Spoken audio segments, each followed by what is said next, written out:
Boa tarde. Estão me escutando? Boa tarde a todos, todas e todes. Estamos aqui com mais uma live do setor de assistência estudantil, em parceria com o Núcleo de Apoio à Inclusão da Universidade Federal de Juiz de Fora, campus de Governador Valadares.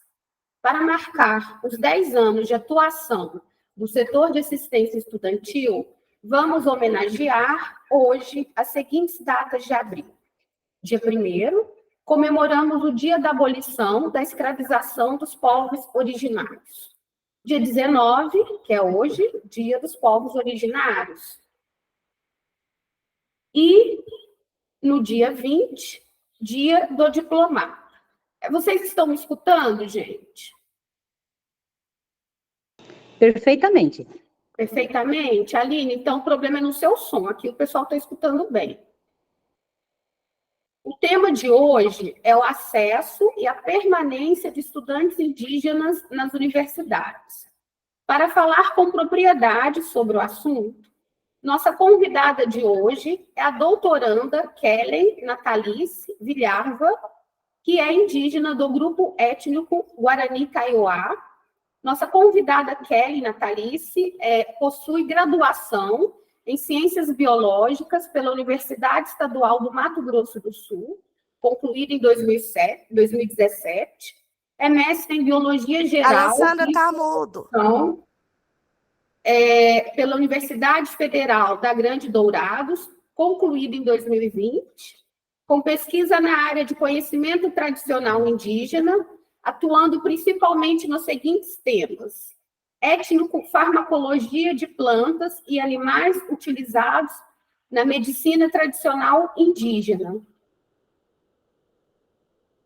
Atualmente, é doutoranda no programa de pós-graduação em clínica médica da Faculdade de Ciências Médicas da Unicamp. Bom, gente, eu acho que estão todos me ouvindo, né? Mas qualquer coisa, vocês vão me dando um toque aqui se o som cortar. A conexão aqui está normal, tá bom? Vou iniciar a apresentação falando sobre a importância dos indígenas para a formação social brasileira e sua forma inicial de captura, envolvendo principalmente o extermínio das línguas indígenas, desde a época do Brasil colônia e o projeto atual de configuração de uma universidade popular indígena aqui na minha região, no Vale do Rio Doce. Depois a Kellen vai falar sobre o acesso e permanência estudantil dos povos originários. O trabalho desenvolvido no setor de assistência estudantil é fundamentalmente transdisciplinar.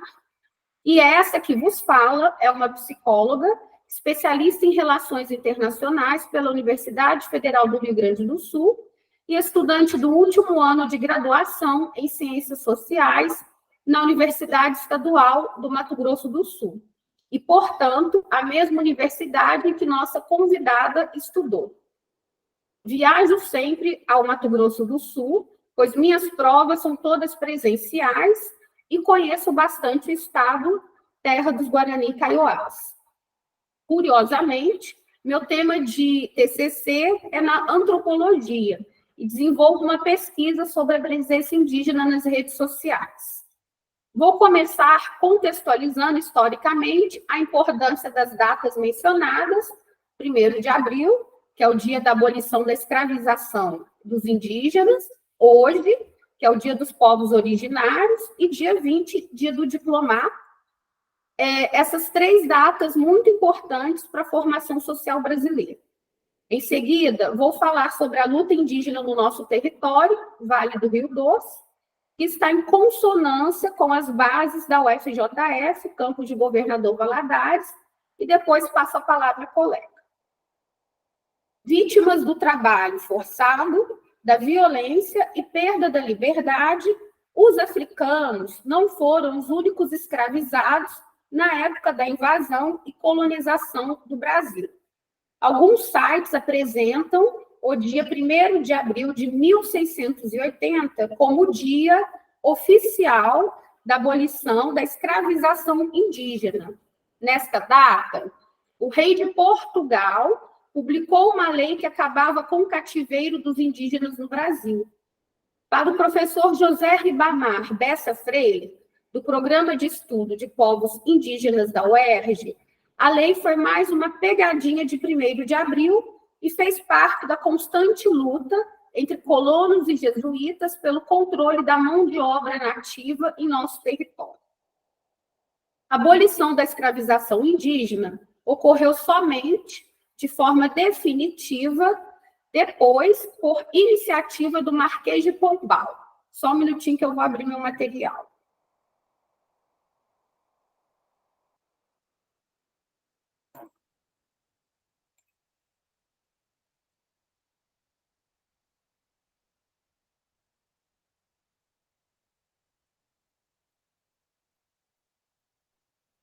Vocês estão vendo o meu material? Sim. Sim? Ah, então perfeito.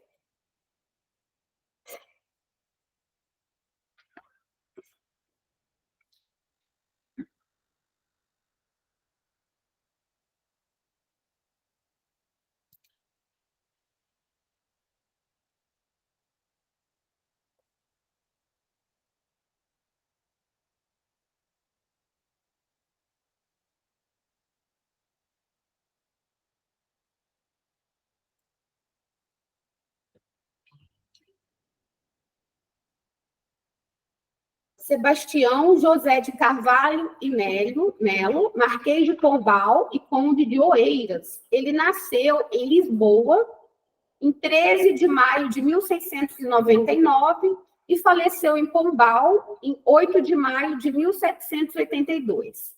Ele foi nobre, diplomata e estadista português.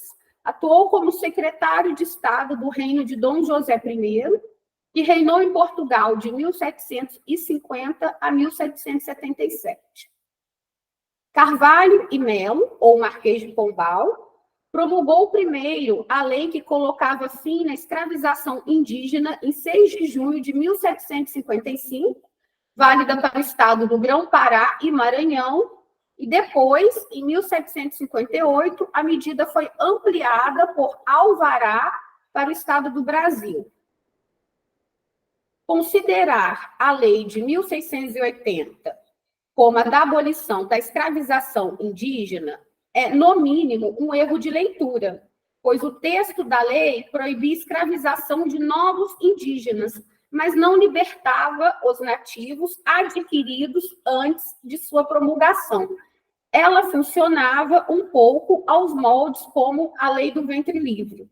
Os avanços e recuos na legislação ao longo de todo o século XVII eram resultado da luta entre jesuítas e colonos pelo controle da mão de obra indígena, tanto a que estava reunida nas repartições, quanto a que estava aprisionada nas chamadas guerras justas.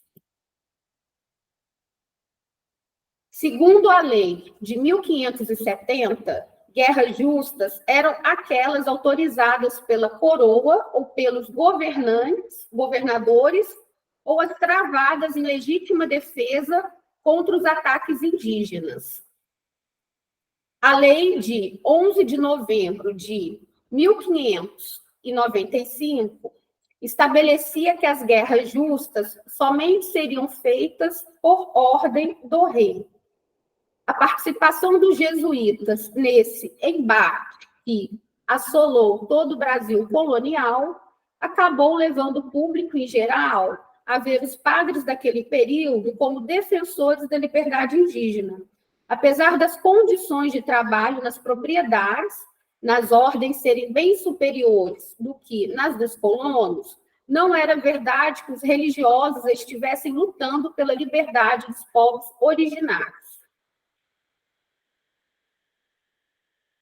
Os nativos, sob controle dos jesuítas, bem como de outras ordens religiosas, seriam empregados em suas propriedades, gerando recursos para financiar as atividades da famosa Companhia de Jesus. De forma semelhante, na época da colônia, a posse da terra não significava nada, O importante era ter a mão de obra necessária para torná-la produtiva. Tampouco a legislação pombalina foi movida por razões humanitárias, mas ainda assim essa afirmação é polêmica. Ao aprovar uma lei que libertava e igualava os indígenas aos portugueses, o objetivo do Marquês de Pombal era angariar a simpatia das populações nativas da bacia amazônica em razão da assinatura, em 1750, do Tratado de Madrid, que revogou o Tratado de Tordesilhas de 1494. No tratado, foi estabelecido que os limites entre Portugal e Espanha na América do Sul seriam fixados segundo o princípio do UTI possidetis, ou seja, a terra seria daquele que já ocupasse e sobre a qual não houvesse acordo estabelecendo o limite anterior. O problema para os portugueses era que, naquela época, havia apenas cerca de 1.000 portugueses em toda a região. Em vista disso, um dos critérios criados pela comissão demarcadora do tratado para saber onde terminava a área sob ocupação portuguesa e começava a área sob ocupação espanhola era se os habitantes locais falavam a língua geral, o Nhengatu. Esta era a língua usada pelos portugueses para civilizar o continente americano. Ela era o resultado da sistematização do Tupinambá pelos jesuítas, ainda no século XVI. No estado do Grão-Pará e no resto da colônia, teve status de língua oficial. Depois da lei de 1755, a escravização indígena nunca mais foi legalmente reinstalada no Brasil. O mesmo não ocorreu com a exploração compulsória do trabalho dos indígenas. Os indígenas da região amazônica, ao serem legalmente igualados aos portugueses em 1755, logo tentaram voltar ao seu antigo modo de vida, ao abandonar as aldeias e vilas criadas com o propósito de estabelecer a ocupação portuguesa na região. O resultado foi uma crise na economia local pela falta de mão de obra. A solução para a crise veio em 1757, com a criação do Diretório Pombalino, que reinstaurava o trabalho compulsório dos indígenas. Os indígenas deveriam ser reunidos nas aldeias e ficarem sob o controle de cidadão de ilibada reputação, o diretor escolhido entre os colonos.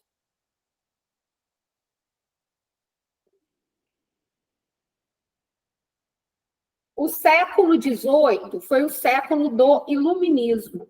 O projeto do governo português era ampliar o uso da língua portuguesa, fortalecer o Estado, inserir os indígenas na sociedade colonial e enfraquecer a Igreja, especialmente a sua principal ordem religiosa, a Companhia de Jesus. No Brasil, Pombal nomeou seu irmão, Francisco Xavier de Mendonça Furtado, para governador do estado do Maranhão e Grão-Pará. Esse governador iria promover a secularização da administração colonial. Empenhado na questão da demarcação das novas fronteiras entre os dois impérios, ele percorreu muitas partes da região amazônica. Enquanto isso, por razões estratégicas de Estado, substituiu os nomes indígenas dos povoamentos, das margens de seus rios e atribuiu-lhes nomes portugueses. Foi assim que, na Amazônia, dezenas de vilas passaram a ter nomes de cidades portuguesas: Bragança, Alenquer, Faro, Óbidos, Santarém. O aldeamento de Mariuá, no Médio Rio Negro, passou a ser chamado Barcelos. Essa seria a sede da capitania do Rio Negro, criada em 1757, a conselho do governador. Em decreto de 6 de junho de 1755, retirava-se o poder temporal dos missionários. Suas atividades foram seriamente afetadas pela política do Marquês de Pombal.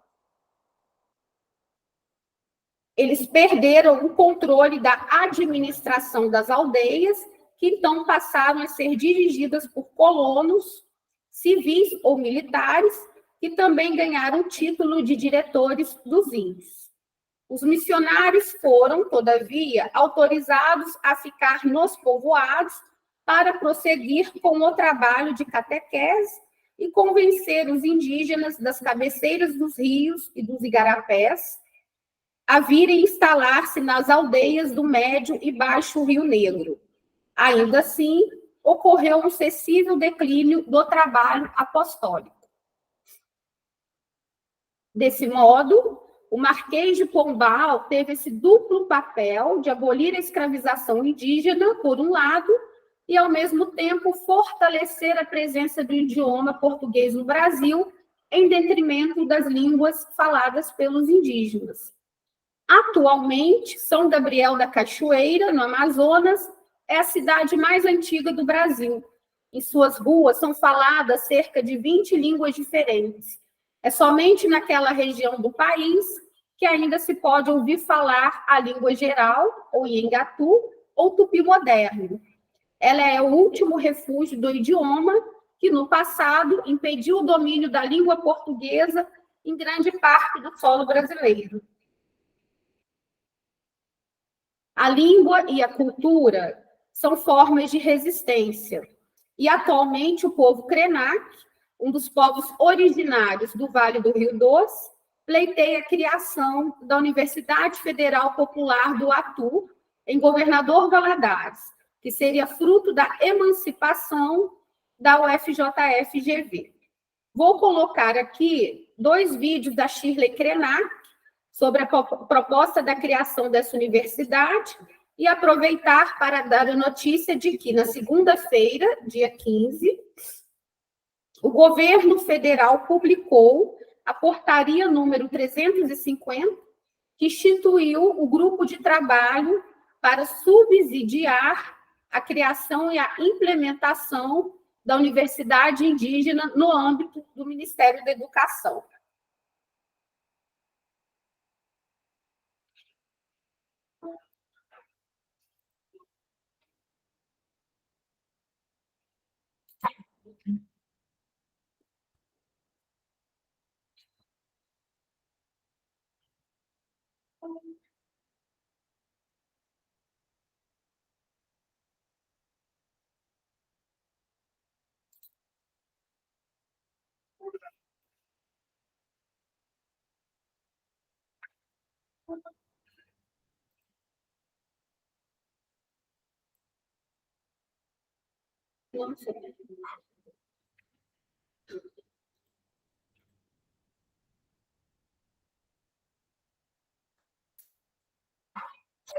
Vocês estão vendo o vídeo da Shirley?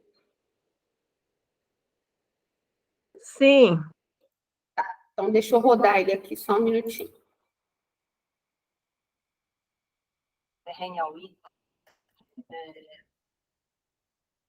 Eu me encontro aqui no Fórum das Nações Unidas, da ONU, pelos Direitos Indígenas, e venho aqui dizer também que foi trazida para cá também a pauta da Universidade Federal, né, Popular do Atu, que é uma das nossas ações no leste de Minas Gerais, na cidade de Governador Valadares, diante da emancipação da UFJF. E dizer da importância de termos uma universidade que possa pensar nos diálogos de base com as comunidades tradicionais e povos indígenas. É super importante pensar numa universidade em que os nossos jovens continuem um processo do pensar, do dialogar e de serem abraçados por esse espaço. Queremos uma universidade em que possamos discutir ações de restauração territorial, possamos discutir ações do que é realmente ter uma alimentação adequada. Queremos uma universidade que possamos discutir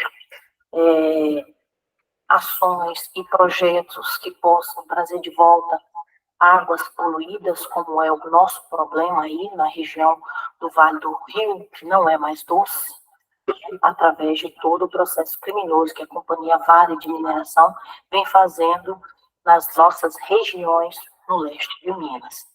Então, diante disso, venho defender essa causa que é mais do que justa, é verdadeira, diante de tudo e de todas as ações históricas que o povo Krenak, o povo Machacali, o povo Xacriabá tem, né, o povo Pataxó, dentro do estado de Minas Gerais e demais povos indígenas.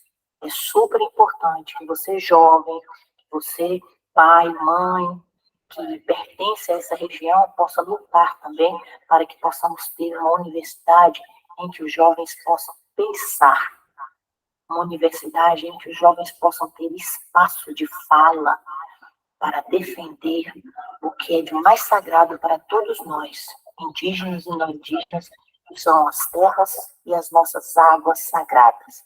Queremos uma universidade totalmente popular, biodiversa, pluricultural, porque queremos jovens pensantes e não jovens escravizados pelo sistema. Nhauí.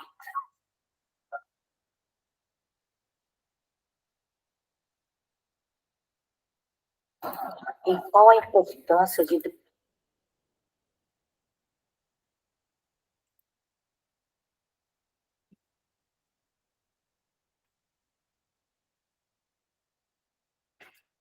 Eu vou começar a rodar outro vídeo dela, vocês me falem se vocês estão vendo, tá bom?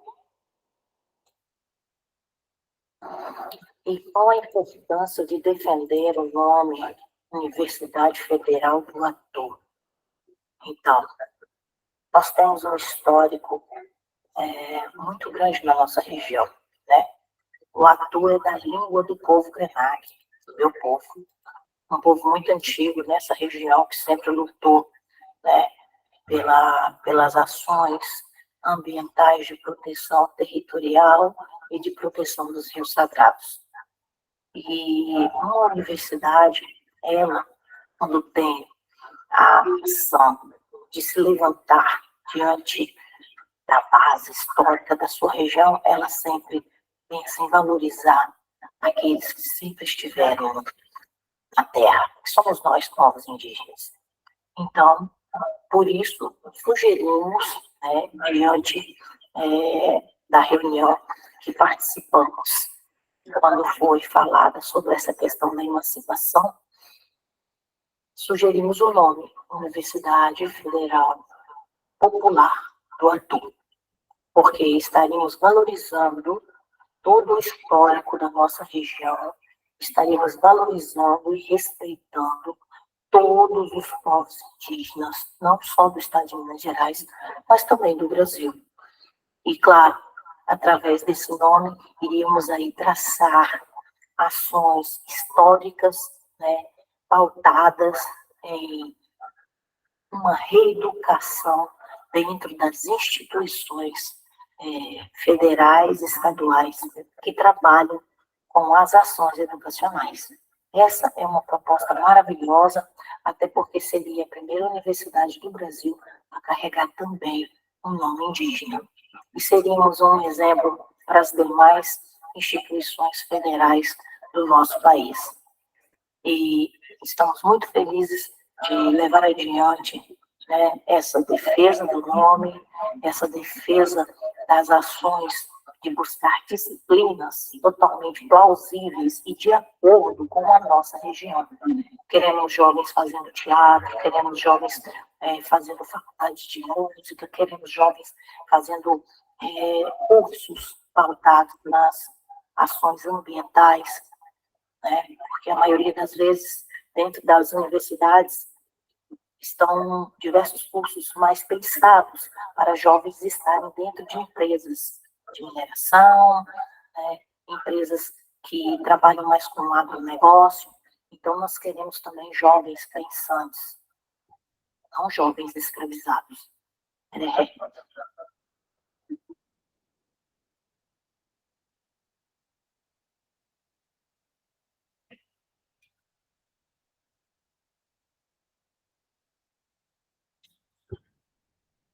Para falar sobre a importância do acesso à educação, principalmente educação superior, pela população indígena, passo agora a palavra a Kelly Guarani Kaiowá.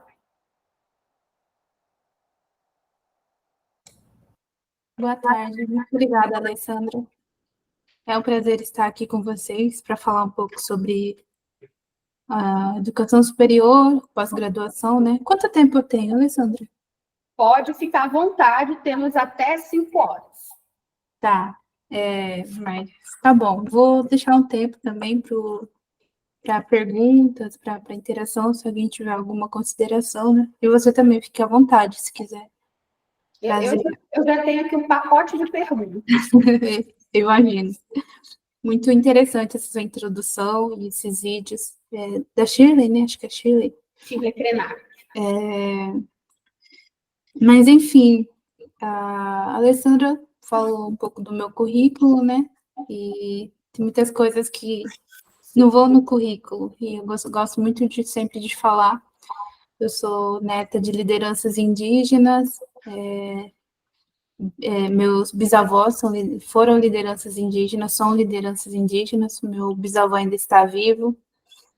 E minha avó, ela é Nhandeçu. Nhandeçu são as mulheres e os Nhanderus são os homens que sabem os cantos, os ritos, as plantas medicinais, são os que cuidam da nossa saúde lá na aldeia, né? Medicina tradicional indígena. Então, a minha avó, as minhas tias, minha mãe, tem repassado todos esses conhecimentos para mim. E meus pais, eles são professores lá na aldeia, eles também estudam. Meu pai e minha mãe foram primeiros estudantes na licenciatura intercultural indígena na Universidade Federal da Grande Dourados, na UFGD. E eles se formaram com muita dificuldade, eles casaram com 15, 16 anos, minha mãe me teve muito nova, mas sempre souberam a importância da educação, né? Principalmente para nós indígenas, porque a gente precisava entender a língua portuguesa, precisava entender o que está no documento, né? Precisava entender o que estava acontecendo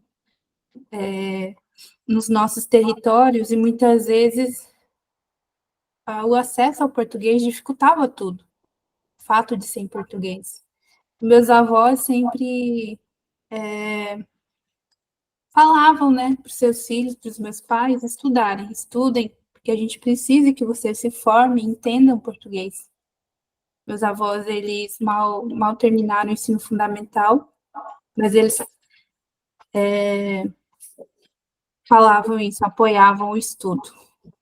Meus pais, eles terminaram o magistério indígena, foram dar aula, e com muita luta lá no Mato Grosso do Sul, que é a minha região, né, lá de Dourados, da aldeia Jaguapiru, eles conseguiram o curso de licenciatura intercultural indígena. E aí foi um divisor de águas na vida dos meus pais, na vida de outras lideranças, e nas aldeias, porque possibilitou a formação de professores indígenas, né? Muitos deles já davam aula, mas não tinham formação. E aí, com isso, começaram os concursos, a prefeitura começou a fazer concurso só para os indígenas das aldeias, porque aí já tinha gente formada para que pudesse atuar lá nas escolas indígenas.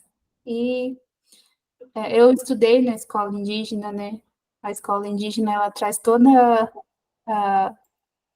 a sabedoria da nossa ancestralidade, a riqueza e da nossa cultura, né? Da nossa biodiversidade, onde a gente está, nos nossos territórios.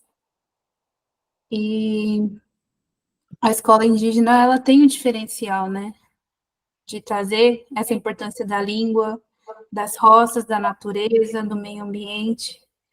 E nessas escolas, geralmente a gente é alfabetizado do primeiro ao quarto ano, nas séries iniciais, na própria língua, no meu caso, o Guarani. Então, no primeiro ao quarto ano a gente só fala Guarani com os professores indígenas, e aí no ensino fundamental do sexto ao nono já é introduzido o português, e muitas vezes tem professores não indígenas. E aí no ensino médio, na minha época, eu tive que estudar na cidade. E aí vem todo esse choque, né, da diferença entre estudar numa escola indígena e ter que ir para a cidade. E aí a gente passa preconceito, racismo desde o ensino médio. Mas sempre tive o apoio da minha família, dos meus pais principalmente. E quando eles iam para as aulas, né, na licenciatura intercultural indígena, a gente ia junto com eles, eu e minhas irmãs. Eu sou a mais velha de duas irmãs, e era muito legal porque a gente ficava ali pela universidade, né, criança, adolescente, e eu sonhava que um dia eu também entraria na universidade, que eu estaria estudando naquelas salas com meu pai e minha mãe. Meu pai, ele é mestre em História, e minha mãe está terminando um doutorado em Antropologia também. Então, é uma família, assim, que sabe a importância da educação, valoriza a educação, e estamos aí tentando terminar a pós-graduação. Minha irmã do meio também entrou para a faculdade de Direito, e a Arami, a minha irmã menor, caçula, ela está com 15 anos e quer ir para a área das artes.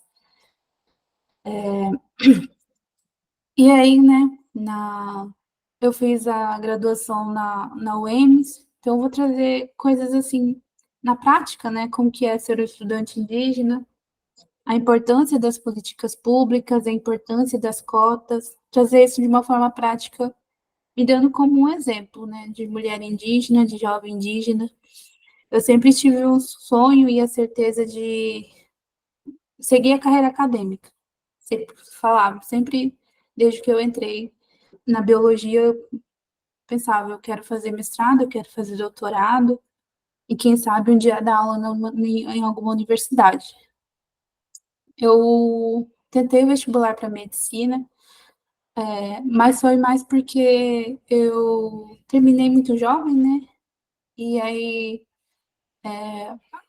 a minha família queria que eu fosse para a área da saúde, medicina, enfermagem. Não passei no vestibular de medicina, e acredito que a vida ela é incrível, porque não tenho dom para a área da saúde, não tenho dom para medicina, nem para enfermagem, mas acabei voltando para a área da saúde no doutorado, né? Aí na biologia, eu fui fazer biologia e me encontrei no curso, eu amei o curso. E aí pude aprender diversas coisas em diversas áreas, né? A biologia é uma área muito rica, e principalmente eu pude trazer e unir o conhecimento da minha família, do meu povo. Quando eu entrei lá na UEMS, na Universidade Estadual do Mato Grosso do Sul, já tinha o Rede de Saberes, não sei se a Alessandra já ouviu falar do Rede de Saberes, mas é um programa que dá uma assistência para os estudantes indígenas. Foi fundamental para mim. É uma sala lá em Dourados, onde a gente tem computador, onde a gente pode tirar xerox, estudar ali, e tirando a parte de acolhimento. Ali no Rede Saberes, com 18 anos, imagina, você sai lá da aldeia e tem que estudar. Não sabia coisas mínimas, sabe? Tipo, quais documentos precisava, o que precisava para ser selecionada nas bolsas. E lá tinha uma secretária, a dona Antônia, ela trabalha até hoje lá no Rede Saberes. Maravilhosa, com acolhimento, com a educação, ensinando a gente do zero mesmo. O que precisar, ela estava ali para ensinar a gente. Então, esse acolhimento do Rede de Saberes, né? Muitas vezes a gente fala da entrada, né? Eu entrei pelas cotas no vestibular, tinha 5 vagas na UEMS. Ele tem um sistema de cotas há muito tempo. E aí, quando eu entrei, já tinha. E o fato da gente conseguir entrar, né, não para por aí os desafios. Os desafios começam quando o estudante indígena entra na graduação, porque aí tem que permanecer na cidade, muitos de nós, né, muitos estudam integralmente, não conseguem trabalhar, tem que tirar apostila, tem que ter material, dependendo do curso que você faz. E aí o Rede de Saberes, ele dá esse apoio em diversas maneiras. E ele existe até hoje. Durante a minha carreira, né, até chegar ao doutorado, eu passei por várias universidades diferentes, mas acho que a UEMS tem o meu coração, o Rede Saberes, o projeto do Rede Saberes, a dona Antônia. Na época, quem coordenava era a professora Beatriz Landa, uma mulher maravilhosa que tem muito amor e paixão pelos povos indígenas, e ela cuidava muito de nós, os estudantes indígenas. Na UEMS, quando eu fui fazer biologia, né, eu fui muito bem recebida pelos meus colegas, pelos meus professores, mas teve momentos que eu tive que levantar, assim, falar e tentar ensinar, né, as diferenças entre, lá na minha região, nós temos reserva indígena e terra tradicional demarcada. Tem uma diferença. Por que que a aldeia de Jaguapiru é muito violenta? Tem muito uso de drogas e bebidas. Por que que lá não tem tanta mata, não tem rio? Porque é uma reserva indígena demarcada pelo governo sem consultar os povos indígenas. Diferente da terra tradicional taquara, onde a minha avó mora, onde a gente tem rio, onde a gente tem mata, onde a gente tem nossos ancestrais enterrados. E aí eu tive que, muitas vezes, durante a minha graduação, ensinar, né? Ser professora ali na sala de aula e falar, gente, não é bem assim. Eu mesmo nunca passei preconceito, racismo dos meus colegas, nem dos meus professores, mas eu sei que tem cursos mais elitizados, né?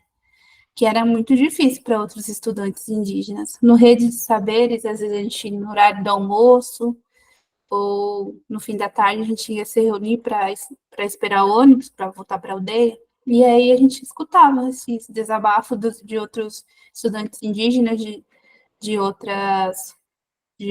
outros cursos, como, por exemplo, Direito. Direito é um curso lá na UEMS que é muito elitista ainda. Até hoje, minha irmã, ela conta que a maioria das pessoas são ricas, são pessoas que podem comprar material, aqueles livros caros, e eles têm que ficar comprando de edições passadas, ainda assim é caro, e tentar achar mais barato. E tem muito preconceito quando a gente sai contra nós indígenas, porque lá na aldeia, né, às vezes a gente tem que andar, chega empoeirado, chega suado na faculdade, e, e as pessoas não entendem, né? Não entendem a realidade do outro. E às vezes preconceitos está aí. Muitas vezes já vi colegas minhas de outros cursos sofrendo preconceito porque estava cheirando fumaça. Porque lá em Dourados é frio, né? Junho, julho, chega a 0 graus, -1 à noite. E aí, às vezes, o que a gente faz é usar a fogueira. A gente usa muita fogueira para cozinhar ou para estar ali mesmo juntos e conversando, tomando chimarrão. E aí, quando a gente chega, né, com cheiro de fumaça, o pessoal vira a cara, dá risada, faz piada. E aí, eu mesmo nunca passei por isso, mas já ouvi relatos. E conheço a região de Dourados. Dourados, Mato Grosso do Sul, a região centro-oeste, ali é muito preconceituosa, muito. Resultado da colonização, né? Aí eu me formei lá na graduação. Eu fui bolsista de iniciação científica, não tinha bolsa permanência lá para todo mundo, para todos os indígenas, e eu fiquei uns meses sem bolsa. Meus pais eram professores, já eram professores, mas eu tinha que dar um jeito de ajudar em casa, né? De de ter alguma renda. E aí foi procurar as bolsas que tinha na faculdade. Eu vi que tinha de iniciação científica, e aí fui atrás, achei um laboratório, achei uma área que me interessava, que era trabalhar com água, porque lá na nossa região a gente tem muito problema com agrotóxico. E acredito que em Minas também, né?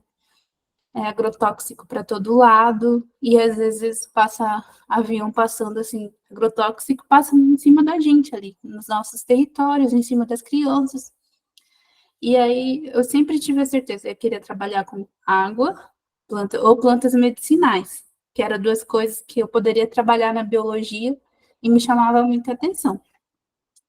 E aí eu fiz um curso de verão e a ministrante falou que tinha possibilidade de fazer, se alguém tivesse interesse de trabalhar com qualidade de água, eu troquei e-mail com ela, fui atrás, e aí eu fiquei uns meses ali e logo consegui a bolsa de iniciação científica. Então foi ali que começou o meu contato com o laboratório, né? Entender como funciona a rotina e tudo mais. E aí eu fiz 2 iniciações científicas. Quando eu terminei a graduação, tinha certeza de que eu queria fazer o mestrado, e lá só que eu queria mudar de área, eu não queria trabalhar mais com água, eu queria trabalhar com, com plantas medicinais, por muita influência da minha avó, né, que ela que conhece, que é pajé, que trabalha com as plantas medicinais, com os campos, e aí eu tive essa ideia no mestrado começar a trabalhar mais nessa área da medicina tradicional indígena. Aí lá na UFGD, na Federal da Grande Dourados,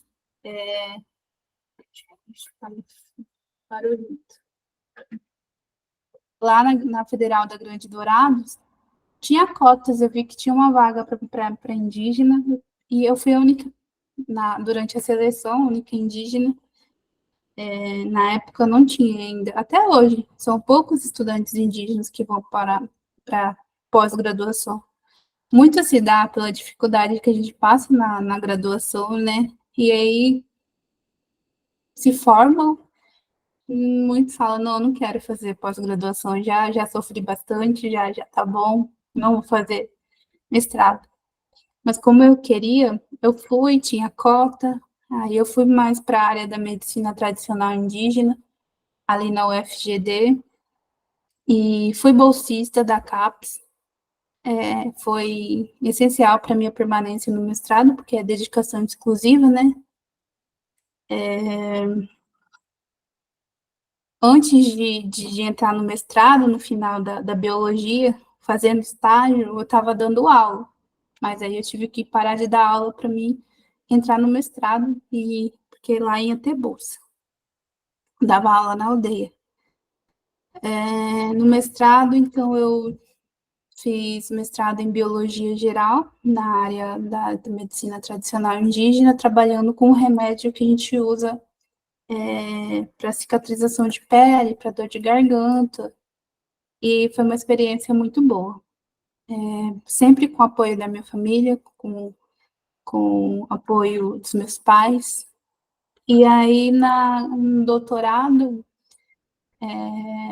eu tinha uma conhecida na Unicamp que me falou dessa possibilidade. Kellen, por que você não vem para a Unicamp, né?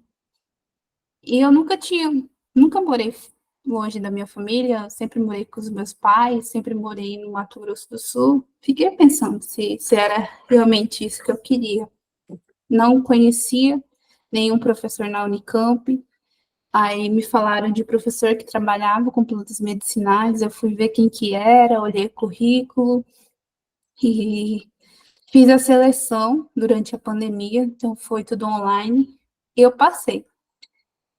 Só que nos primeiros meses era sem bolsa, não tinha bolsa para todo mundo. A bolsa da CAPES, né, do governo.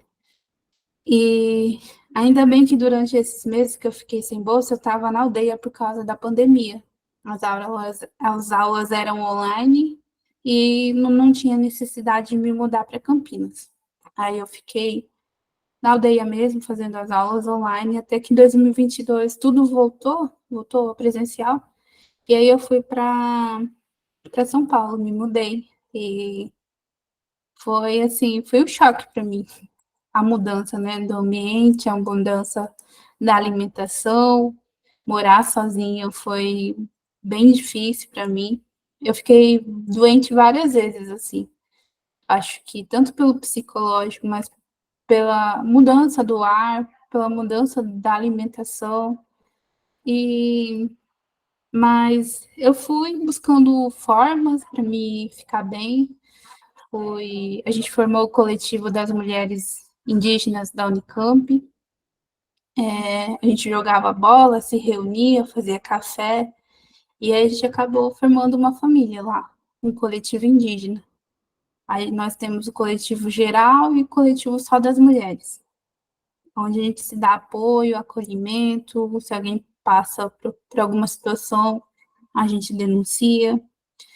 E o mais engraçado, assim, que comparando, né, a UEMS, a UFGD, a Unicamp, a UEMS, de longe, foi o lugar que mais me acolheu e me recebeu bem. A Unicamp, ela é uma instituição maravilhosa, não sei em qual lugar que está, né, no Brasil, é uma das melhores, mas ela é muito rígida, é muito burocrática, e aí acaba dificultando muito a nossa permanência. Imagina quem está na graduação, imagina quem sai lá do Amazonas, chega ali, nunca passou um frio, e aí chega junho, julho, passa um período de frio de São Paulo. Imagina a gente que tem uma alimentação diferente e cai lá, né, numa cidade grande. Campinas é uma cidade cara, com comida cara, com moradia cara. A maioria dos estudantes indígenas acabam morando na moradia estudantil, mas eu não quis ir para lá porque divide com mais 3, 4 pessoas. E aí eu falei, não, eu prefiro morar sozinha. Aí com a bolsa eu consegui morar sozinha. Quando eu tinha alguma dificuldade, meus pais me ajudavam. E, e lá a nossa luta foi bastante grande, porque volta e meia acontece alguma coisa de racismo, né? Procurem notícias aí, vocês vão ver, um aluno se suicidou no campus de Limeira, da Unicamp, um aluno indígena. E aí foi um período bem cansativo, porque eu estava atuando muito no coletivo. Era reunião, era palestra, live, era muita coisa, era denúncia, era protesto. E aí eu acabei atrasando muita coisa do meu doutorado e ficando cansada psicologicamente também, né? Porque eu também estava sozinha, não estava na minha aldeia, não estava com a minha família. E aí, nesse período de tempo, eu conheci minha orientadora, professora Islândia, aqui da Fiocruz de Pernambuco, e ela viu que eu não estava bem, né? Porque ela falou, então por que você não vem para Recife? Vem para cá, aí você vai estar mais perto do nosso projeto, que aqui a gente tem o projeto Porranianã. Porranianã quer dizer plantas medicinais. Eles têm um projeto que há 10 anos já, desde 2014, e eu entrei com eles em 2021. E aí eu estava junto com eles e eles estavam no processo de começar a avaliar algumas plantas medicinais do livro que eles têm, que eles fizeram uma pesquisa lá no Mato Grosso do Sul. E ela me convidou para vir para cá. E aí desde eu fiquei pensando, eu acho que eu vou, falei. Eu gostei de Recife, porque uma vez eu vim num seminário a convite deles, vim para cá. E eu tô desde aqui, então, desde o ano passado, vai fazer um ano que eu tô aqui. E a gente tem feito muito trabalho com o projeto Porranianã, do acervo Porranianã, né? Nesses 10 anos de projeto, eles têm muito vídeo, fotos de Nhanderu e Nhandeçu, que são os pajés que já morreram. Agora mesmo eu estou no trabalho de editar, ajudar na seleção de vídeos que a gente vai fazer sobre o projeto. E seminários, a gente preparou eventos voltados mais para a saúde, né, da medicina tradicional indígena, da saúde indígena. E é isso. Agora eu estou no último ano do doutorado, tentando terminar. Eu tô com muita saudade da minha aldeia, da minha família. Tem sido dias bem difíceis. Acho que esse período, né, quando a gente chega no último ano do doutorado, a gente passa muitos problemas, né? Muita cobrança, prazo, é disciplina, é inglês. Mas eu tô tentando, porque a pós-graduação, ela abriu portas para mim e eu sou uma das primeiras estudantes de indígena mulher, Guarani Kaiowá, que está no doutorado, que está numa área da etnofarmacologia que não tem quase mulheres indígenas falando disso, outros estudantes indígenas, que é uma área muito rígida ainda, né? Porque aceitam falar da composição química, se tem efeito farmacológico, mas muitas vezes deixam a nossa epistemologia, a nossa cosmologia de lado, né? Porque que aquela planta é sagrada, que muitas vezes não é só o uso para cura física, mas também é para uso da saúde espiritual. Então, eu tenho falado disso tudo. E sempre falo do meu povo, né? Do povo Guarani Kaiowá. Nós somos mais de 300 etnias no Brasil. Cada etnia tem sua diversidade, tem sua cultura, tem sua língua, tem suas comidas. E muitos povos foram dizimados, né? Isso eu tenho percebido muito desde que eu mudei aqui para o Nordeste. O apagamento que fizeram com o povo indígena aqui é muito triste. E até hoje o preconceito, quando a gente anda na rua, perguntam se eu sou boliviana, peruana, mas nunca me perguntam se eu sou indígena. Ou índia, né? Que nem eles falam, você é índia? Você parece índia. Falo, é indígena. Eu sou indígena Guarani Kaiowá. Mas a maioria das vezes eu falo bem calmo. E a maioria das vezes a pessoa, indígena. O certo é indígena? Eu falo, o certo é indígena. Não se fala índio. E tem sido esse o meu caminhar. Então, doutorado até aqui, longe da minha família, da minha aldeia. E espero ser uma inspiração para outras mulheres jovens indígenas, né? Porque muitas delas, sem esperança, sem expectativa de vida, acabam casando cedo, casando com o primeiro que aparece, e infelizmente tem muita violência contra as mulheres lá no meu território ainda, por conta do alcoolismo, por conta das drogas, que a colonização, o genocídio, ela acontece até hoje ainda de diferentes formas. E hoje, né, Dia dos Povos Indígenas, tem muito a ser comemorado. Nós temos o Ministério dos Povos Indígenas, Dia dos Povos Indígenas, não é mais Dia do Índio. Nós temos a Sônia Guajajara, Célia Chacriabá, nós temos a Secretaria de Saúde sendo chefiada por indígena, né? Mas é uma data para relembrar as lutas também, né? Semana que vem acontece o acampamento Terra Livre, são 20 anos de acampamento Terra Livre, e eu estava dando aula essa semana, né, no cursinho Colmeia, cursinho pré-vestibular voltado para estudantes indígenas, e a gente estava vendo esses 20 anos da ATL. O acampamento Terra Livre, ele nasceu por conta da questão da demarcação das terras indígenas. 20 anos vão fazer em 2024, e é a principal questão ainda do acampamento Terra Livre. Então, tem muita coisa que nós conseguimos conquistar com muita força, com muita luta. Muitos dos nossos lideranças morreram e morrem. Então, tem muito ainda a ser conquistado, né? Nós precisamos de vagas em concurso, não só na FUNAI, mas dentro das instituições, dentro dos ministérios, porque nós estamos nos formando, nós temos capacidade, nós temos intelectuais indígenas, e é sempre na luta, né? Mas é um dia também a se comemorar, e que o Brasil possa entender, né? Possa aprender e possa evoluir também. E que saibam que nós não somos um povo atrasado, que todos esses estereótipos, né? Porque usamos celular, porque estamos estudando, porque temos computador, carro, casa, não nos fazem menos indígena. Então, era isso que eu tinha para falar para vocês, acho que já foi meia hora aí, um pouco da minha carreira, né? Só para fechar, esqueci de falar do meu território, né? Se vocês pesquisarem sobre os Guarani Kaiowá, tem muita notícia triste. É um dos lugares que tem mais morte de liderança indígena, que mais tem ameaça, tem intolerância religiosa, queima nossas casas tradicionais. E então, o fato de ser uma Guarani Kaiowá que conseguiu chegar no doutorado, né, é um motivo de alegria não só para minha família, mas para o meu povo. Às vezes recebo mensagem e é muito legal.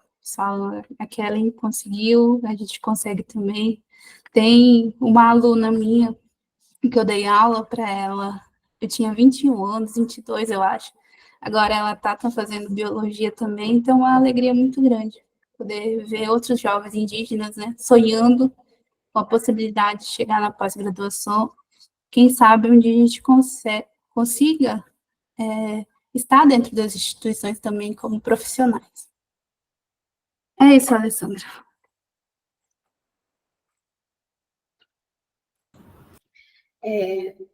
Boa tarde. Gente, por favor, eu tenho dezenas de perguntas para fazer, mas eu vou dar espaço a quem permaneceu até agora.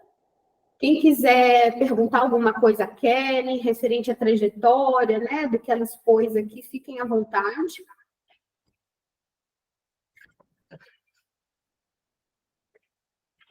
Se não, eu vou perguntar, Kellen. Deixa eu só, até anotei alguns pontos aqui da sua fala para eu poder comentar, né? Me chamou a atenção, primeiro, em relação à sua trajetória acadêmica, o fato de que você vem da UEMS e que você encontrou mais acolhimento ali, né, na universidade que é estadual. Ela até tem um projeto assim de capilarização pelos interiores, né? Eu estudo no Polo de Porto Murtinho, e do que numa universidade que é mais central, né, uma das melhores da América Latina, como a Unicamp. Mas eu tenho um comentário para fazer sobre isso, não me surpreende em momento algum. Eu também, a minha primeira experiência de curso superior foi em São Paulo, foi na área da saúde. Eu entrei em biomedicina na Unesp de Botucatu, para sair, para nunca mais voltar, né, por São Paulo. Eu também acho, enquanto mulher, né, negra, eu também acho São Paulo muito com aquela verve de racismo em várias instâncias, principalmente as instâncias relacionadas ao estudo dos filhos da elite. E Campinas, particularmente, foi a última cidade brasileira a abolir a escravização, né? Então, aquilo ali é um reduto forte ali da elite da América Latina. Se encontra ali uma linha dura muito grande, principalmente, eu imagino, em cursos tops da área da saúde, que são os mais procurados e que a gente, enquanto minoria étnica sociológica, a gente ainda é vista como alguém que está invadindo o espaço da elite, né? A outra questão que eu tenho para pontuar é que, sobre as reservas de vagas, né, você está falando ali da experiência na UEMS, de terra de saberes, é isso? Não, trilha de saberes? Rede de saberes. Rede de saberes. Me parece que é algo muito parecido com o setor que eu trabalho na universidade, é o setor de assistência estudantil, só que, obviamente, né, por ser Mato Grosso do Sul, ali tem um caráter étnico muito grande, não é? Né, no sentido de acolhimento ali às minorias sociológicas. Muito interessante, a gente precisa trazer algo parecido aqui, né? Na nossa universidade, particularmente, nós temos estrangeiros, mas não temos indígenas ainda, né? Pelo menos não que eu saiba, e foi até difícil eu pedir para alguma liderança vir falar, porque a gente está num mês de comemoração, muita festa nas aldeias, então realmente não foi possível para eles virem, né? Mas eles foram convidados a estar aqui falando. mas me mandaram todo o aporte teórico para eu poder falar a respeito, né, desse projeto de emancipação da universidade, constituição da primeira universidade indígena. E a outra questão que eu tenho para colocar foi o momento da sua fala, que me tocou muito quando você fala sobre os aviões despejando agrotóxico em cima, né, das crianças nas aldeias. Eu fiquei arrepiada, porque pela minha experiência de viagem, em Minas a gente tem um problema, esse problema do agrotóxico é nacional, porém não é maciço como eu vejo no Mato Grosso do Sul, porque se aqui a gente tem... aqui, o estado de Minas, quando a gente viaja, ele é recortado por fazendas, né, que são áreas de morros, e currais, né? A gente tem um problema ali da erosão devido à criação do boi, né? É um problema nosso aqui. Agora, quando eu viajei pelo Mato Grosso do Sul, pelos interiores do Mato Grosso do Sul, eu fico impressionada, e eu chamo exatamente os campos de soja da morte. Eu particularmente, eu não gosto dessa paisagem que os campos de soja configuram na natureza, né? Um dos estados extremamente agroexportador, tem uma importância econômica muito grande, porém, à custa da nossa natureza, à custa de muita morte, né? Não só dos povos originários, mas dos povos mesmo, né? Moradores das florestas, né? Povo das águas. E isso me toca muito, porque quando você atravessa seu estado, quilômetros e quilômetros de terra plana e plantação de soja, é uma monocultura horrível, horrível, eu não gosto. E não que o meu estado seja diferente, mas ainda assim, dentro das criações de gado, ainda tem uma certa preservação das matas, que aí não tem, né? Das matas originais, aqui é comum, entendeu? Preservar, aí não, né? Aqui o cerrado é mais preservado aqui, é isso que eu quero falar, né? E a vegetação, que seria o ecossistema do Pantanal, foi derrubado no Mato Grosso do Sul. Então, eu fico muito, muito consternada falando isso, eu chamo de campos da morte. Eu até perguntei uma vez aí para o pessoal morador de Porto Murtinho se tinha agricultura, porque eu não via nada. Eu viajando, eu não via nada. Eles falaram, não, tem as fazendas, né? Mas eu só via soja. Né? A monotonia da paisagem é muito grande.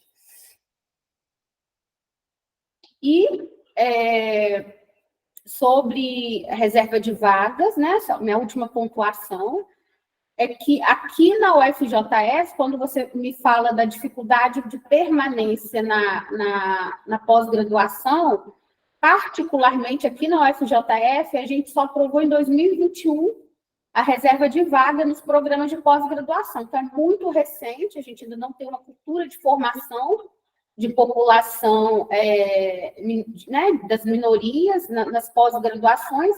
O intuito é exatamente esse, de você, se for para poder igualar, dar uma oportunidade a todos, que seja uma oportunidade na cadeia como um todo, e não só, né, ali na graduação, que hoje em dia ainda assim se mostra insuficiente para você ascender no mercado de trabalho, né? A gente tem ali uma questão muito grande relacionada a isso, né? Que a gente tem uma quantidade muito grande de jovens acadêmicos brilhantes, mas que estão ainda lutando assim por sua oportunidade, né? No mercado de trabalho. Então tem essa cisão ali entre o mundo acadêmico e o mundo do trabalho. A gente traz essa questão ali para ser resolvida.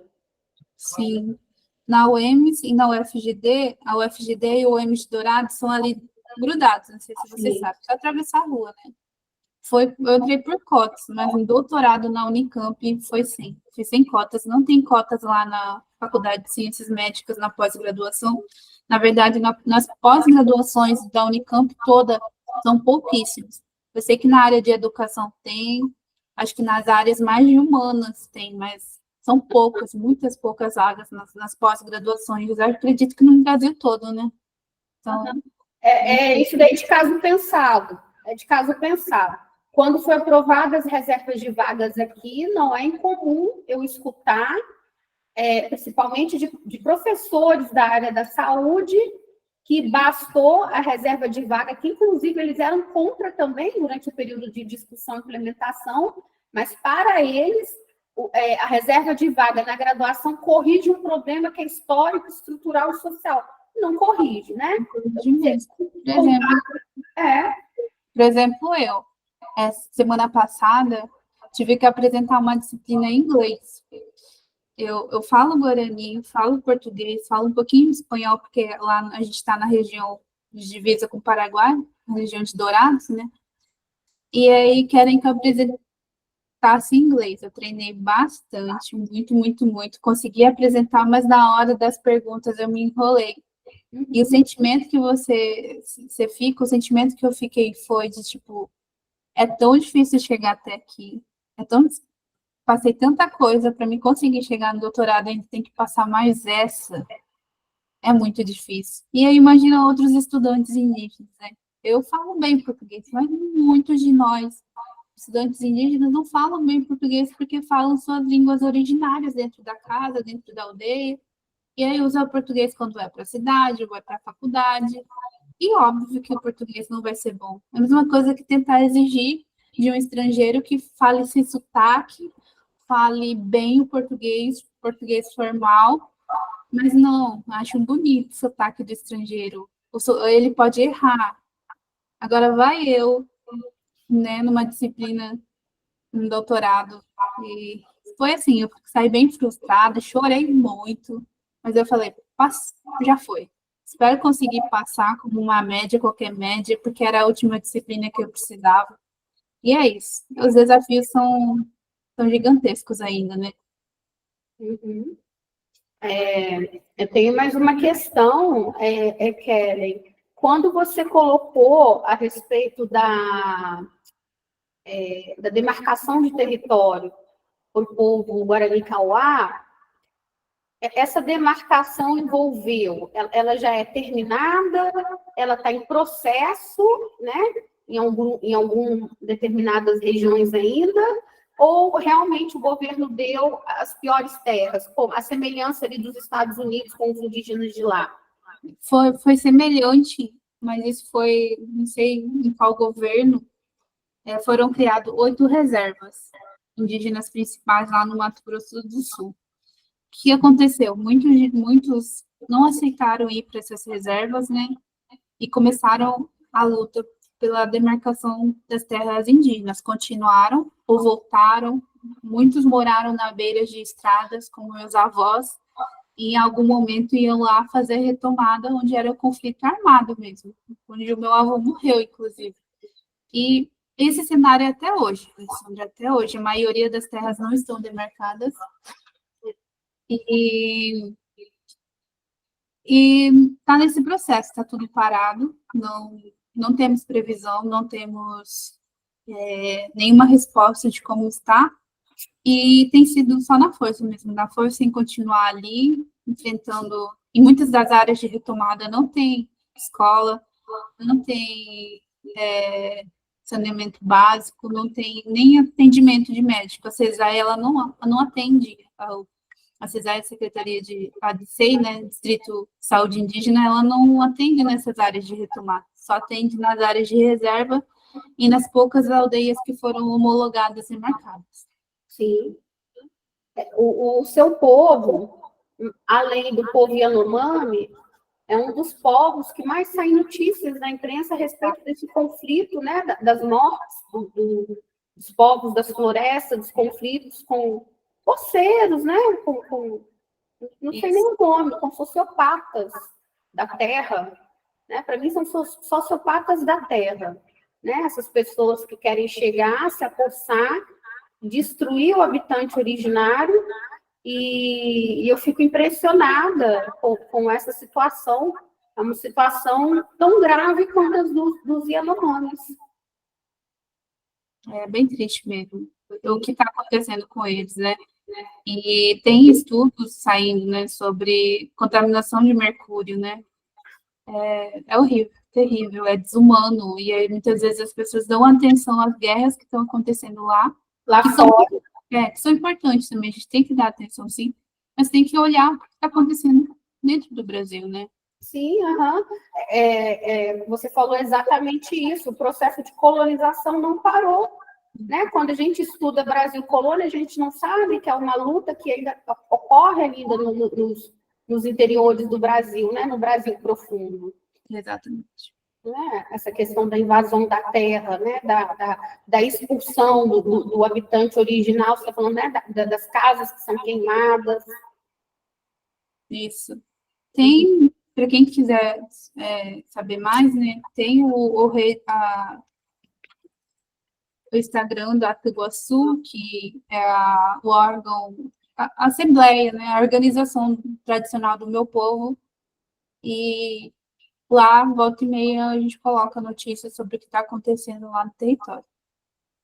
Sim. Uhum. É bom saber, eu vou acompanhar depois você me manda por WhatsApp para poder. Eu gosto de acompanhar. Né? Certo. Gente, só eu que vou ficar conversando aqui, que eu tenho muita curiosidade, né? Vocês querem participar? Marlon, as nossas intérpretes de Libras, querem fazer pergunta? Pedro?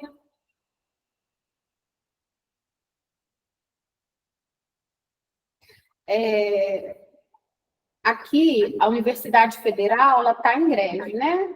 Inicialmente começou com a greve da minha categoria, que são os técnicos administrativos de educação, e 3 semanas depois, os professores entraram em greve. Então, a gente conta ali com essa questão hoje, né? Então, como as lives são gravadas, depois eu mando para todo mundo. E todo mundo vai poder ter acesso ao que a gente discutiu aqui hoje, que é de importância fundamental. Além dos meus colegas de ciências sociais, né? Que interessa muito a eles ali, o pessoal, os habitantes de Porto Murtinha, de adjacências. Uhum. Certo. E também minhas redes sociais estão sempre abertas lá, mandarem mensagem, vou fazer questão de responder também. Sim. Fiquem à vontade.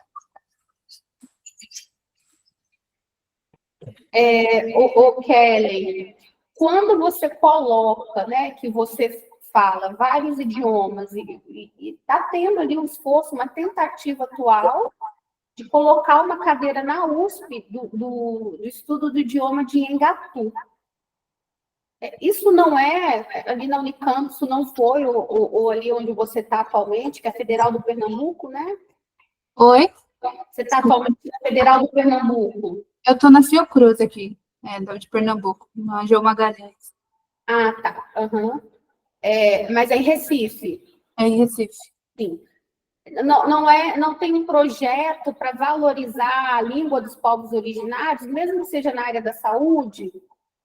Não, eu nem sabia dessa informação que você passou, né, do Nhengatu. Não, é a primeira vez que eu ouço. Em outras universidades eu nunca escutei. Assim. Fora das licenciaturas indígenas, né? Mas a nossa história foi extremamente enterrada, né? Poucas pessoas sabem a respeito dessa questão relacionada à língua geral no Brasil, né? Assim, eu tenho uma crítica contra isso, uma coisa que eu tenho que pensar ainda, mas são línguas muito diferentes. Acho que o fato de ter uma língua geral, eu lembro que eu li alguma coisa, é uma forma de colonização também, porque são línguas indígenas muito específicas. Se eu for lá falar com os Yanomamis, eu não vou entender. Lá na Unicamp, a gente tem Guarani, Baniwa, Tucano, Pancararu, abriu o vestibular indígena para o Nordeste, e aí, se trazer uma língua indígena ali, acho que o caminho, não sei, talvez temos outras possibilidades, pensar em outras, mas é uma diversidade, mais de 300 etnias, né? Não sei, acho que é uma coisa a se pensar. Por exemplo, eu falo Guarani, eu não tenho necessidade de falar o Nhangatu, não tenho necessidade de aprender outra língua, porque eu tenho a minha. É no sentido de que o Tupi Moderno, ele foi um projeto ali trazido pelos missionários, né? Pelos jesuítas. Eu acho que eu li alguma coisa a respeito. Sim. É uma colonização, foi um esforço de colonização, sem dúvida. Francisco, pode falar. Boa tarde, Kellen. Boa tarde, professora Alessandra. Eu sou Francisco Viana, sou psicólogo de Minas Gerais, né? Trabalhei alguns anos no setor da saúde e faço, há muitos anos, faço parte do Comitê de Ética em Pesquisa aqui da Fundação Hospitalar do Estado de Minas Gerais. E durante os últimos... pouco antes da pandemia e durante a pandemia, eu fiz parte de um grupo que trabalhou com a qualificação dos comitês de ética em pesquisa no Brasil inteiro. E me chamou muita atenção quando eu estive em Dourados, né? Eu fui em Dourados e conheci duas universidades, uma pública, que eu não me lembro se era a federal ou a estadual, porque elas são Do lado. uma do lado da outra. A gente é só atravessar uma rua. Agora não sei se eu fui na estadual ou na federal. E conheci uma privada também, uma escola privada lá em Dourados. E me chamou muita atenção, porque nas 3 universidades, né, nos 3 lugares, nos 3 campos, eu pude observar a presença, né, da população indígena dentro da universidade, participando, sendo aluno e tudo mais, e fui, inclusive, informado de que existiam professores indígenas, e alguns deles já, eventualmente, em programas no mestrado, no doutorado e tal. E você falou uma coisa que me chamou a atenção, que lá em Dourados, durante a reunião com o pessoal do Comitê de Ética, eu chamei a atenção para isso, assim, da importância da gente ter uma população indígena também participando de um comitê de ética em pesquisa, né? Porque o objetivo do comitê de ética é exatamente avaliar os riscos para os participantes de pesquisa daquela pesquisa que vai se fazer, né? E eu fiquei pensando assim, gente, como é que eu vou avaliar, né? Como é que seria a possibilidade de eu avaliar uma pesquisa feita, por exemplo, numa aldeia, mesmo que fosse uma proposição de um indígena, de um pesquisador indígena, né? Porque, como você disse, assim, na área, né, na área da botânica, na área da biologia, quer dizer, de repente, eu desconheço, né, da função, não é, para a população indígena daquelas plantas, seja a função medicamentosa, seja espiritual, como você disse, né? E eu tenho a impressão de que nós ainda estamos muito longe de ter pesquisadores nessa área. Então, fiquei pensando assim, você, no seu doutorado, né? Desculpe, eu cheguei um pouco atrasado, então eu não vi exatamente qual o estudo que você está desenvolvendo, mas eu fiquei pensando assim, nossa, como é que será que ela aprovou o projeto dela no comitê de ética, né? Assim, como é que será que foi isso? Que tipo de dificuldade ela enfrentou, não é? Porque, afinal de contas, eu sempre acho que, eu sempre falo assim, olha, o melhor sujeito para poder avaliar um projeto da psicologia é um engenheiro. Aí as pessoas dizem, mas por quê? Exatamente, porque ele não entende nada de psicologia. Então, ele é capaz de preocupar só com o participante de pesquisa, porque nós só temos que preocupar com o participante de pesquisa. Do ponto de vista da metodologia, né, ou do estudo que vai ser feito, isso aí ele vai ter que se haver com a comunidade científica. Agora, a preocupação com o participante de pesquisa é uma coisa muito grande. Eu falei assim, mas isso não vale quando eu estou tratando da população indígena. E vou corrigir, não é só da população indígena, das populações originárias, das populações mais distantes desse nosso mundo ocidental, né, contemporâneo, né? Porque isso também fica complicado quando a gente pensa naquelas populações ribeirinhas e tudo mais, né, que tem uma outra organização de vida, né? Então, é isso, assim, como é que foi essa sua vivência, né, nesse outro mundo acadêmico aí, forjado por essa ciência positivista ocidental, né? Esses desafios começaram lá no mestrado, né?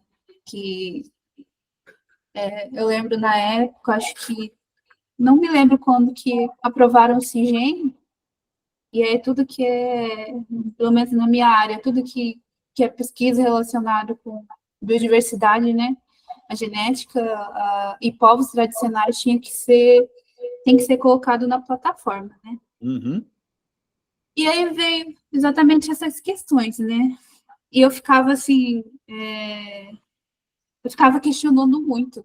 Eu tenho que pedir autorização da FUNAI para me pesquisar minha própria aldeia, minha própria população, minha própria família. E no CIGEM eu tenho que ir lá colocar, então, toda a documentação.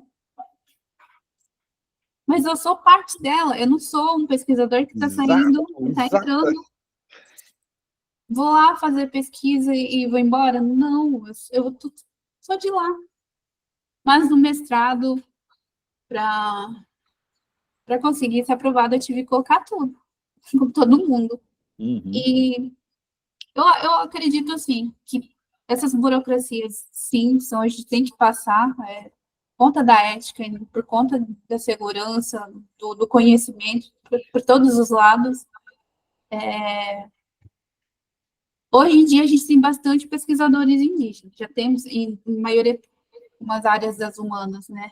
E a gente até, aqui no projeto da Fiocruz, a gente lançou uma cartilha de como tem que ser, como que é uma pesquisa com os povos tradicionais, né? Para quem o pesquisador tem que pedir permissão, quem se deve contatar, não só a FUNAI, mas as lideranças, se for a área da saúde, da educação, professores, agentes de saúde, enfermeiros. E a gente colocou até nessa cartilha em Guarani e explicando para as pessoas, né? Se alguém chegar e vocês não quiserem compartilhar o conhecimento, vocês não são obrigados. Em qualquer momento, vocês podem desistir da pesquisa, vocês têm o direito de não responder, sabe? Tudo isso. Porque ali na região de Dourados, mesmo no Mato Grosso do Sul, e no Brasil todo, muita gente acabou se formando teses, dissertações, virando doutores, e nunca voltou para falar, mostrar o papel, né? Obrigada, eu me formei doutor, sou mestre, nunca voltou nem com as fotos da cara dos nossos avós, dos nossos bisavós. E hoje em dia, né, eu vou compartilhar aqui com vocês, deixa eu ver. A cartilha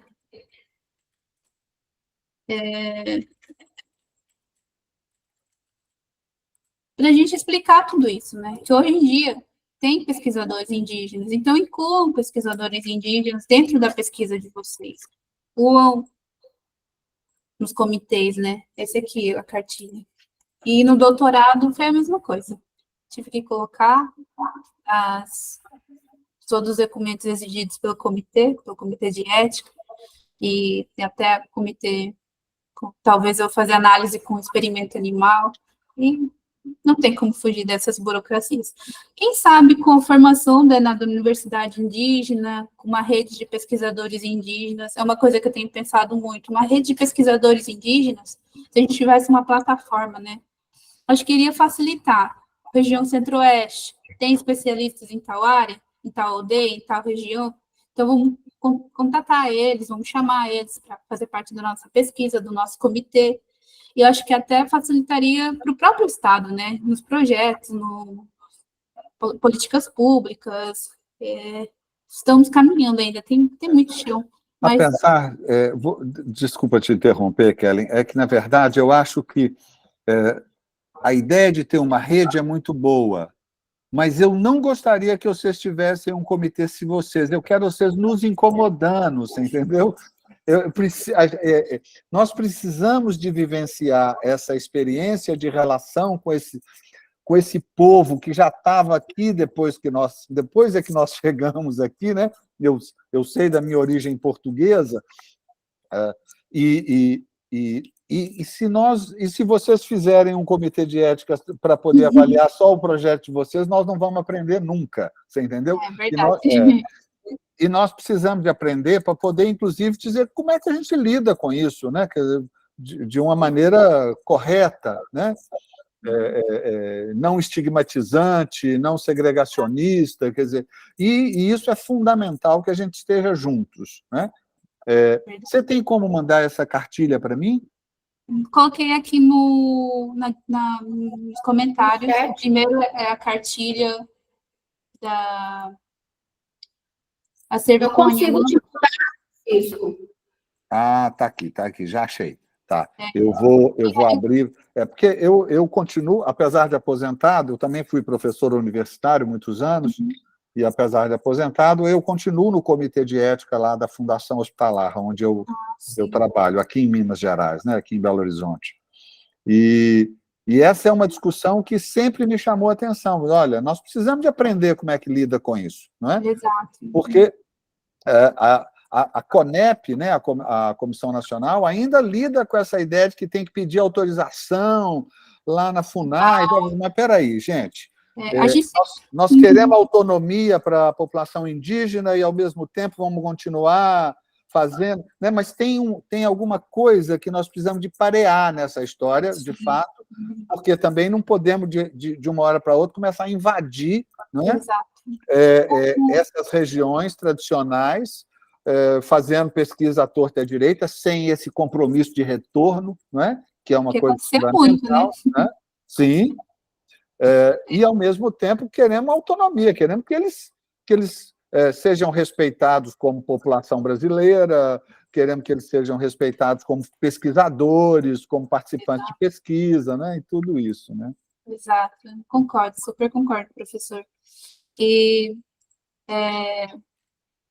esse projeto do Pohanianã é um dos primeiros projetos que eu me senti à vontade para me entrar, porque eles têm um projeto há 10 anos já, e incluíram pesquisadores indígenas como autores, incluíram os pesquisadores indígenas como palestrantes, porque o que me incomodava muito durante o percurso até o doutorado era isso de virem, aí o nome do pesquisador indígena fica nos agradecimentos, fica lá na última página, nunca viram o autor do livro, nunca viram o autor daquele artigo.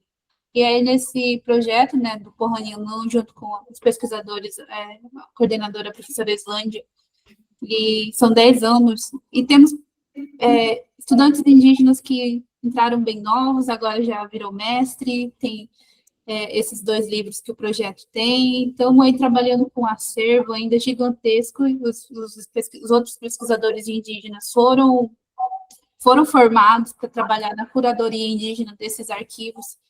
Então, o Pohanianã é um exemplo assim, muito bonito, muito legal de ética, de trabalho com Guarani Kaiowá, com povos indígenas, de uma forma que deveria ser em todas as pesquisas com os povos tradicionais, né? Não somos objeto de pesquisa. Sim. Nesse caminho aí. Ou somos todos seres humanos que podemos nos tornar participantes de pesquisa, não é? Exato. Porque nós temos características que precisam ser estudadas, né, todos os seres humanos, e não objetos, né? Exato. Somos participantes, né? Podemos ser participantes, mas, mais do que isso, podemos ser também pesquisadores, né? Eu acho que isso é que é fundamental, né? Muito obrigado. Foi muito interessante a sua fala. O comentário, eu agradeço também. Mais alguém com alguma questão? Quer falar alguma coisa? Quer pontuar alguma coisa do que a Kelly está trazendo aqui para a gente hoje?